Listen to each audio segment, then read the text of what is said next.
po si Gary Apolonio, curator ng Gateway Gallery. Ang Sining Saysay ay isang exhibit na tumatalakay sa buong kasaysayan ng Republika ng Pilipinas.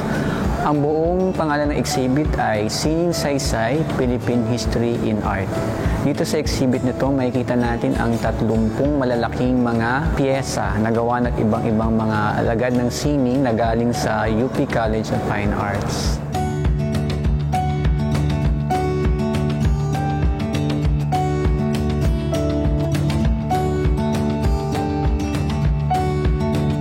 We start with this one. This is the Angono petroglyphs. This is the artist's interpretation of the earliest artworks in the country. And these rock carvings can be found in the towns of Angono and Binangonan because it's the boundary of Binangonan and Angono. This shows the artistry of the Filipinos, and it's not naman common here in the country. It's also common in Southeast Asia as well as the cave paintings in Europe. So it was the trend that time, no? The earliest form of artworks at that time.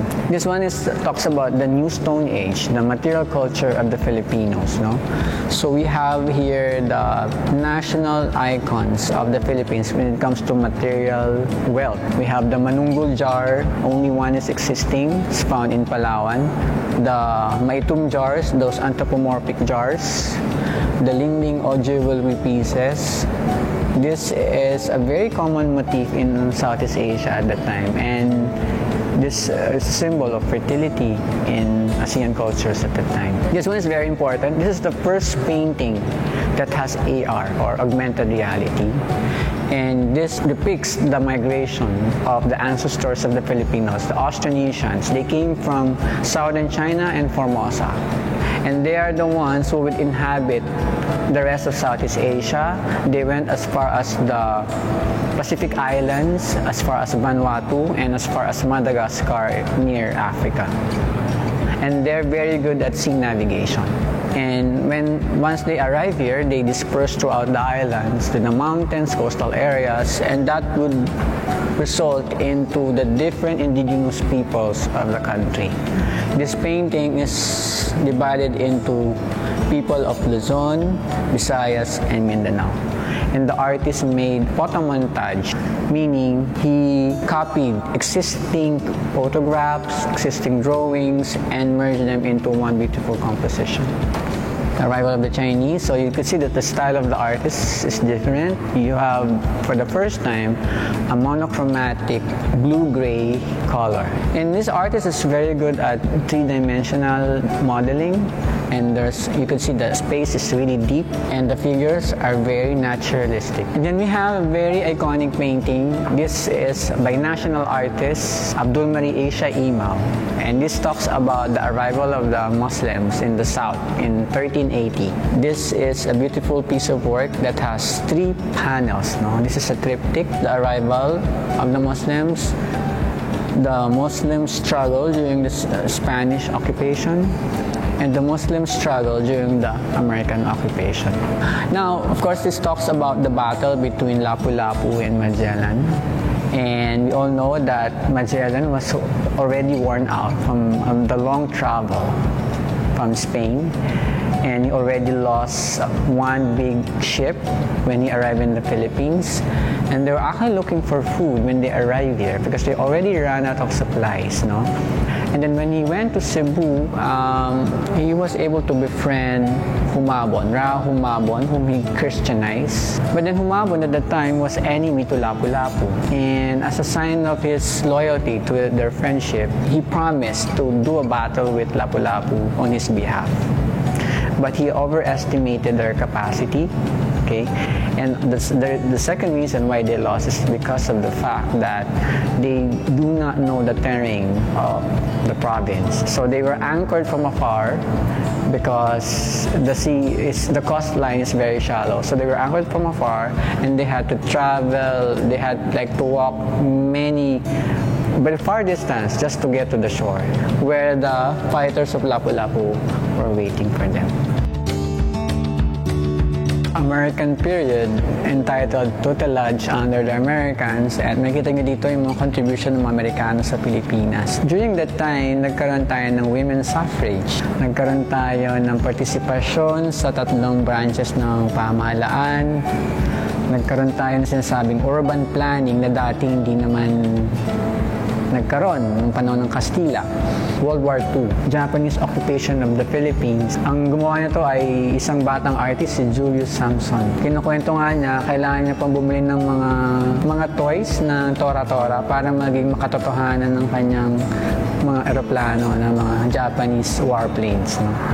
Ito si Laurel, the acting president at the time, na inakusahan na traitor ng mga Pilipino, pero lumalabas naman na hindi kasi ginawa niya yun para mabawasan ang violence. Kasi kung hindi siya papayag na maging presidente, mas magiging madugo ang gagawin ng mga Hapon. Focus dito ay history kasi ito ay ideya ni Mr. Gary Chongco ng UP Alumni Association. Gusto niya kasi na ituro uli sa mga kabataan ang kasaysayan sa pamamagitan ng mga gawang pinta. At ito ang layon talaga ng exhibit na ito ay ibigay ang tunay na nangyari sa ating kasaysayan, no? At dito nga sa 30 malalaking mga paintings na ito, makikita natin na iba-iba yung tinatalakay na events, no?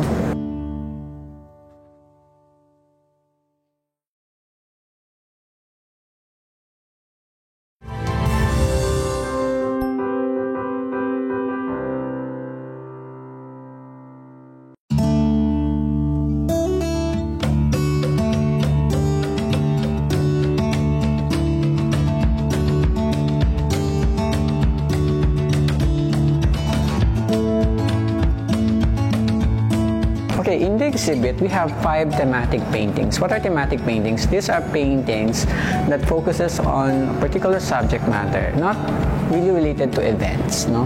So the first thematic painting that we have in Sinsaysay is this painting called The Chinese in the Philippines. These are historical figures of the country that have Chinese blood, like Cory Aquino, Cardinal Sin, Claudio Tihanqui, Jose Rizal. Emilio Aguinaldo has Chinese blood. So it just shows how big an impact Chinese culture has. So nandito naman tayo sa pangalawang thematic painting, ang Women Empowerment in the Philippines, created by Miss Gigi Alfonso. And this talks about the women's contribution towards independence.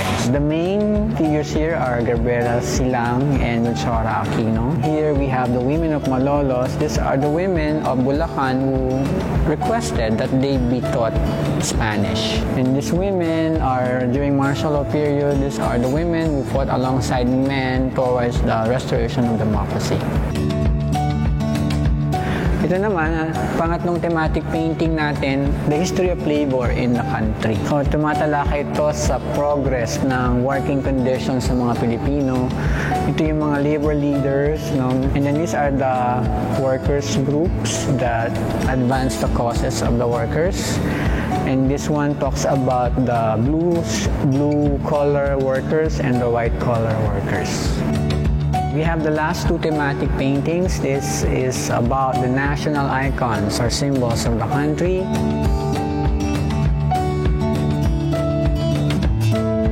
And this one talks about the celebrations or the fiestas in the Philippines. We are known for our fiestas. Sabi nga nila, hindi lumadaan ang isang araw nang walang fiestang nagaganap sa Pilipinas. Dito, pinakita ng artist yung mga pinakasikat na mga fiesta. Sa gitna yung Kapaskuhan, tayo daw ay may pinakamahabang pagdiriwang ng Pasko. Meron dito yung Panagbenga Festival, Nazareno, Sinulog sa Cebu. Ito, alam nyo, sa Peña Francia, sa Naga. Ito yung Keeping, yung Pahiyas Festival sa Quezon. Ito naman yung Mascara sa Bacolod City. Ang Gateway Gallery ay merong augmented reality. No? Ang augmented reality, gumagamit ka ng digital interface para mas maintindihan mo yung exhibit. Ang pakay nito, ang mga kabataan o mga bumibisita dito ay mas maintindihan nila yung exhibit sa pamamagitan ng mga video na makikita nila sa kanilang mga smartphone. Yung contribution namin bilang institusyon na dalhin ang tunay na kasaysayan sa mga Pilipino. Hindi lang yun, maintindihan at mas ma-appreciate nila yung history at kultura nila bilang Pilipino. Hindi mo makikilala ang sarili mo kung hindi mo alam kung saan ka nanggaling. So when you go here to Gateway Gallery or to Sining Saysay, ang pag-asa namin ay ang hope namin ay paglabas mo dito maging proud ka bilang Pilipino at mas lumalim yung pagkakaintindi mo sa kasaysayan.